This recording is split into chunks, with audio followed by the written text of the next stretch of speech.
Hello students, here in this video we are going to discuss the next cell organelle, that is ribosomes. So what are these ribosomes? Ribosomes are the minute non-membranous and dense particle that was first observed by the electron microscope by the scientist Vlade in 1955.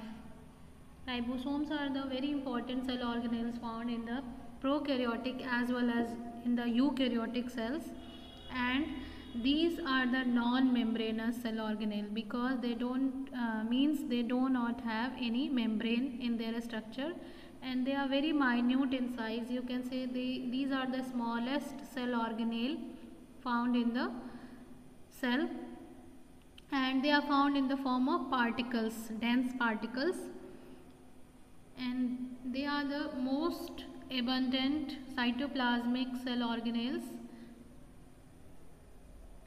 Means each cell contains several thousands to millions of ribosomes. In a cell there can be millions of ribosomes found in a cell.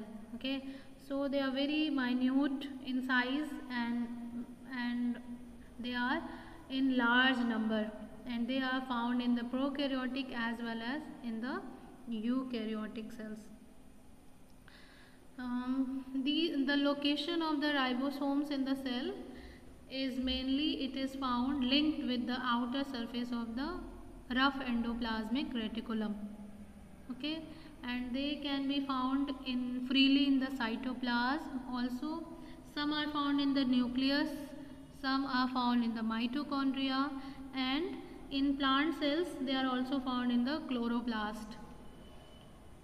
So you can say that ribosomes are generally found attached on the rough endoplasmic reticulum. Okay, and they can also be found in freely in the cytoplasm of the cell. And as you know, the mitochondria and the chloroplast are the semi-autonomous cell organelle, so they also have ribosomes. So if anyone will ask what is the location or site of the ribosomes, so there are so many places where you can observe the ribosomes. First of all, you can see it on the outer surface of the rough endoplasmic reticulum. You can see it inside the nucleus, in the mitochondria, in the chloroplast, and you can also find the ribosome in the cytoplasm. Okay. Now, what is the structure of the ribosome? Structurally, each ribosome has two parts, a proximal larger subunit and a distal smaller subunit. Now, you can see in this diagram the ribosome, each ribosome is made up of two subunits, in which the first one is large subunit and another one is small subunit. Okay. Now, chemically, the ribosomes are composed of RNA and proteins. The ribosome particles are composed of mainly RNA and proteins. Now you can think, in cell, what do they do? What do the ribosomes do? What is the function? As you know, each and every cell organelle has its own function in the cell. So what do the ribosomes do? Ribosomes are very important for the cell because they are the sites of protein synthesis. They help in the synthesis of protein, hence they are called as protein factory of the cell. This is very important to remember. Ribosomes are considered as protein factory of the cell. Why are they called as? Because ribosomes are the site where the synthesis of protein takes place in the cell. That's why the ribosomes are called as protein factory of the cell. So the main function, or you can say the one and only function of the ribosome is to produce protein, to help in the production of protein inside the cell, and that's why they are called as protein factory of the cell. So this is about the ribosome. Now the next we will study about the next cell organelle, that is lysosomes. Okay, so what are these lysosomes? Lysosomes are the another cell organelle found in the eukaryotic cells only, and they are the single layer membrane bound dense fluid filled sac like cytoplasmic organelle of all eukaryotic cells. It is absent in the prokaryotic cell. It is found only in the eukaryotic cells. And how are they? They are single layer membrane bound. Means they are having only one layer of the membrane. Okay, unlike the mitochondria, plastid, endoplasmic reticulum, and Golgi body, they are having only one layer. So you can say they are the single layer membrane bound structure, and they are fluid filled sac like structure. They are sac like structure, and that sac having hollow space inside it, and that space is filled with the fluid. Okay, now what the fluid which is filled inside the lysosome, that fluid is nothing but the mixture of very powerful hydrolytic enzymes. Okay, the fluid which is found inside the lysosomes are nothing but the hydrolytic enzymes, digestive enzymes. Okay, and that enzymes are produced by the endoplasmic reticulum, rough endoplasmic reticulum. The enzymes found in the lysosomes are synthesized in the rough endoplasmic reticulum, and itself are formed by the Golgi complex. Lysosomes are formed by the Golgi complex, and the enzymes that are found inside the lysosomes, that enzymes are formed by the rough endoplasmic reticulum. So lysosomes are nothing but vesicles, or you can say vacuole, and that vacuole or vesicle is filled with the digestive enzymes. Okay, and these are filled with the digestive enzymes. As you know, the digestive enzymes are responsible to break the complex substances into their simpler units. So these digestive enzymes are very important for the digestion of the complex material found inside the cell. So now we will discuss what is the function of the lysosome. Now, lysosomes are called as the digestive system of the cell. Why are they called as digestive system of the cell? Because they have digestive enzymes, and they are involved in the intracellular and extracellular digestion of the most biological substances like protein, carbohydrate, and fats. That's why they are called as digestive system of the cell, because they have the digestive enzymes, and that digestive enzymes are used by the cell for the breaking down of the complex biological substances into their simpler forms. That's why they are called digestive system of the cells. These materials take in by the cell by the process of phagocytosis and pinocytosis. Now, lysosome digest unnecessary parts of the cells or even whole cells by the process of autophagy. Because they are having digestive enzymes, so with the help of that digestive enzymes, the lysosome digests the unnecessary part of the cell, and at sometimes it can digest even the whole cell by the process of what? Autophagy. Now, lysosomes are also involved in the digestion of microorganisms like bacteria, etc. When any kind of microorganism get entered into the cell, so they are killed by the lysosomes. Now, if lysosome burst and release their enzymes, the entire cell is digested and liquefied, and this is called autolysis of cells, and hence the lysosomes are called as suicide bag of the cell. just assume that the lysosomes are filled with the digestive enzymes, and if they burst open, so what will happen? All the enzymes will be released into the entire cell, and that digestive enzyme will digest the whole cell, and that is called autolysis.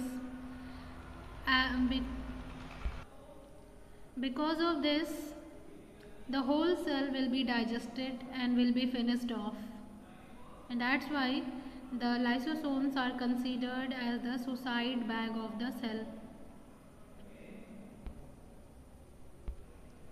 This autolysis may take place in certain adverse conditions, but it occurs as a regular process in several activities like metamorphosis, remodeling of bones and other tissues, in the immune reactions, and in wound healing and regeneration. This autolysis generally occurs in the adverse condition. In some adverse condition, in case of some emergency, the cells need to be finished off. The cells need to be killed themselves. So at that time autolysis take place. And in some general condition also autolysis can take place, like in the remodeling of bones and tissues, where there is need to be killed by to be finished off the cells. That's why the autolysis take place by the bursting of the lysosome, so that the enzymes will be spread into the cell, and that enzymes will digest the whole cell, and the cell will be finished and destroyed. So this is all about the lysosomes. Now we will talk about the next cell organelle, and that cell organelle is centrosome. Centrosome is the characteristic feature of the eukaryotic cell, and this is found only in the animal cell. Centrosomes are found only in the animal cells. In the plant cells, this cell organelle is absent. Okay. Now what is centrosome? Centrosome is a small membraneless cell organelle found in the animal cell, and is generally absent in the cells of plants. As I said, it is absent in the plants only, it is found in the animal cells, and you have to remember that this is membraneless, means they are not having any membrane in their structure. Okay. Now each centrosome contains two rod-shaped granular structure called centrioles, and this centriole is made up of microtubules. Means the centrosome is made up of two subunits, and these subunits are called as centrioles. Okay, and this centriole further made up of microtubules. Okay. Now what is the function of the centrosome? The function of centrosome is very important, and its function start at the time of cell division. What happens during the cell division? At the time of cell division, the centrosome divided into their centrioles, and these centrioles migrate to the opposite pole of the cell, and after reaching towards the pole of the cell, they convert into the spindle. Okay, so you can write they help in the formation of spindle during the cell division.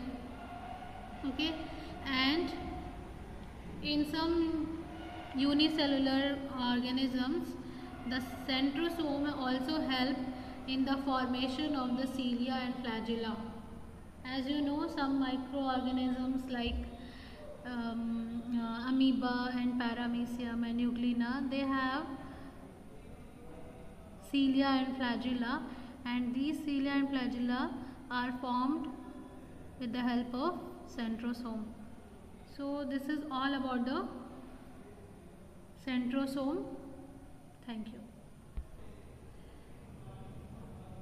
Now at the end of the chapter, we have to discuss about the difference between the plant and animal cell. Although plant and animal cells are having the same basic structure, like same basic structure means they are having cell membrane and having nucleus, and between the cell membrane and the nucleus the cytoplasm is filled, but there are some basic difference found in the plant and animal cells which we have to discuss. So you can say that plant cells have a thick, rigid and non-living protective cell wall made up of cellulose. The first difference between the plant and animal cell is the presence of the cell wall, an additional extra outer covering found in the plant cells that differ the plant cell from the animal cell. Okay, and these layer extra additional boundary found outside the plasma membrane of the cell is thick and rigid, and it is non-living and protective in nature. So this is the difference between plant and animal cells. Animal cells are not having any kind of cell wall. Okay, they are having cell membrane only. They don't have cell wall, but in case of plant cells they have cell wall, and that cell wall is made up of cellulose. Now plant cells have a large centrally located vacuole. This is the difference between the plant and animal cell. Animal cells are having vacuoles, but they are temporary, they are smaller in size and more in numbers. But in case of mature plant cells, the vacuole is permanent and they are single and large, plus they are centrally located. Okay, so this is the difference between the plant and animal cells. Animal cells are not having the centrally located vacuole, but in case of mature plant cells they are having single centrally located large vacuole. Third difference is occur because of the presence of the plastids in the plant cells. Plastids are the characteristic organelle found in the plant cells only. Means the animal cells do not have any kind of plastids. The plastids are found only in the plant cells and some prokaryotic protist. Now this is the big difference between the plant and animal cell. Because of the presence of the plastid, that is chloroplast, the plants can produce their own food by the process of photosynthesis, and animal cells do not have chloroplast. That's why they are not able to produce their own food, and that's why they are heterotroph. The presence of plastid makes a big difference between the plants and animals.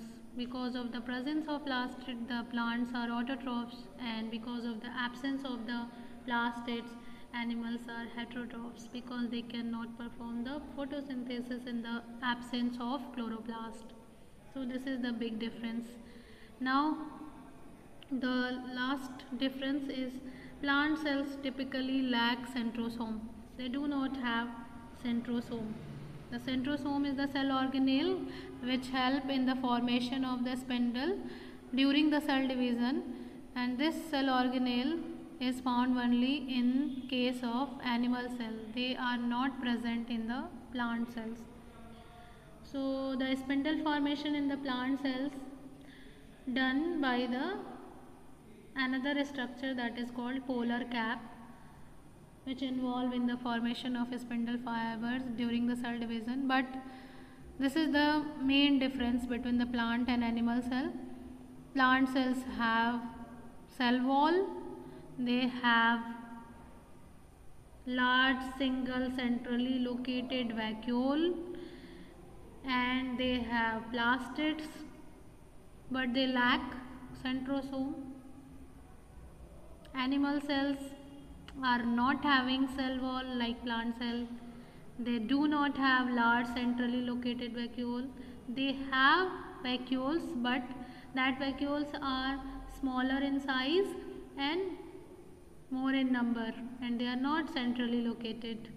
Animal cells do not have plastids, that's why they are heterotrophs, and animal cells are having centrosomes. They are having centrosomes for the spindle formation during the cell division.